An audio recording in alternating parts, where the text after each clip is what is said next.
4 women have accused Russell Simmons of rape, not just sexual misconduct. You've heard that term thrown around, and you might not know exactly what's what, but this was actually rape.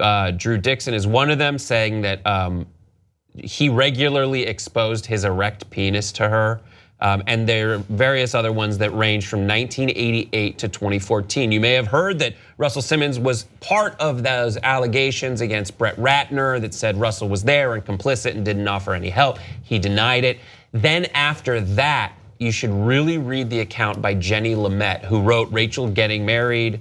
And she's also she's Hollywood royalty, really. Her father, Sidney Lumet, is one of the original directors who directed 12 Angry Men. So she, in addition to being a victim, by her account, of Russell Simmons, also is an amazing writer, and she really takes you through what was going through her mind back then, as well as how she feels now. It is really just an amazing, riveting read that will leave you, I was changed afterwards. Russell Simmons, his response was that I vehemently deny all these allegations. These horrific accusations have shocked me to my core, and all of my relations have been consensual. I have enormous respect for the women's movement worldwide and their struggle for respect, dignity, equality, and power. What's your response? This is someone that we heard a bunch about after the Lumet accusations. He removed himself from all his companies.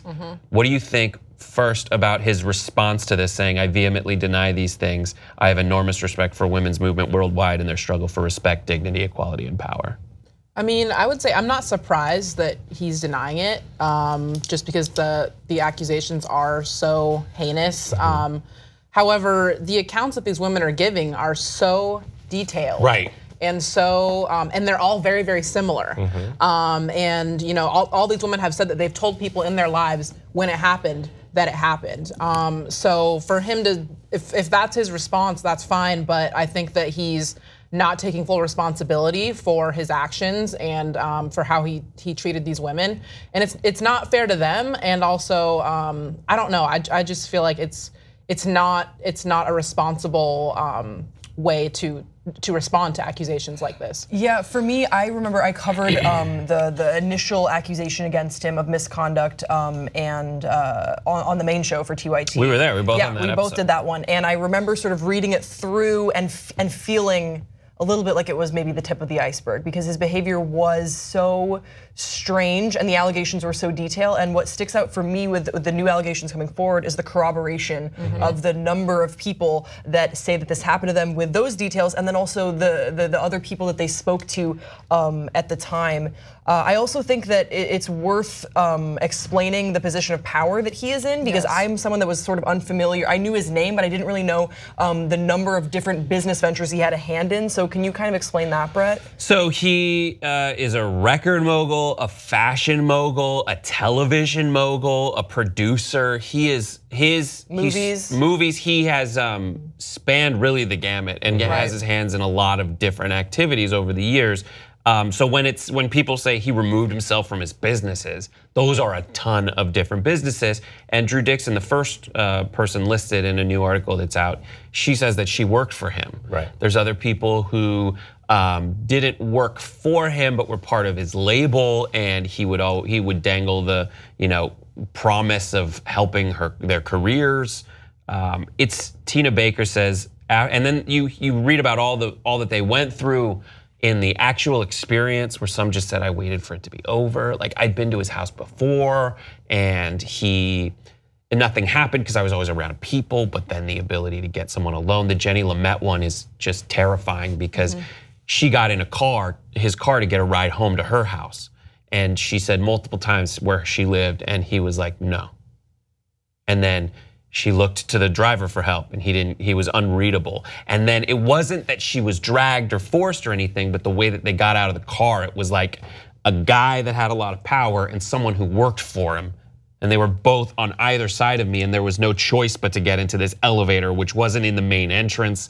It was like the back elevator. And the detail with which they provide this, and then afterwards, Lumet saying like, listen, I'm gonna lose jobs. I have a luxury, I know I'm lucky because I can take that risk, but a lot of people can't.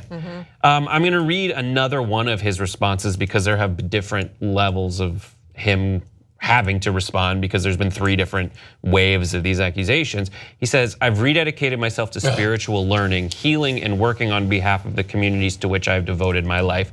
What is your response to that, Jason? Well, I think I talked about this before. When you have these people who are accused of, accused of such disgusting things, this rehabilitation, okay, well, since it's being said about me, the right thing to say in the public viewing, in the eye is, well, I'm changing, or to prove that I would never do this, or to prove I'm standing behind women, I've rededicated myself to this, that, or I'm going to the therapy, whatever. I think that's complete bullshit. We can bleep that out. When I read this initially, first, Russell Simmons is a pioneer of music. Russell Simmons, Def Jam, they've ushered in. The legacy of Def Jam is just so monumental, and so many artists. And when I read about Drew Dixon and what she went through, and the hits she produced, and all the things that she worked with, I remember being young listening to those songs. So when as you said, and Grace, the corroboration, people always want to be like, well, where are the receipts? When you have people that are giving a similar account over a span of years. It's not like it just happened like on a Tuesday and then it happened again on a Wednesday. It's happened in many instances over years. It's clear as day.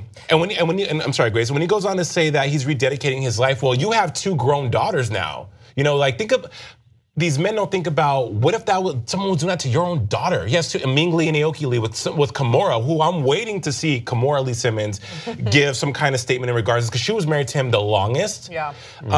And shared the most of the wealth between their 2 businesses with Fat Farm and Rush Labels, I mean, Rush Card, as you said, Brett, Russell Simmons, for him to step away from all his businesses is huge, because he's worth upwards of almost $1 billion. You know, and lastly, there's another story that connects with this that we've covered on the show as well. The email that he sent to Terry Crews asking for Terry Crews to give a pass to the agent that sexually assaulted him at a party, and now that all comes into play with the behavior and asking for that excuse and the accusations, the things that he's accused of. I think all of that comes into play and is reflective of his true character. Yeah, and let us know what you guys think on our social media handles, because this is a conversation that we'll continue to have.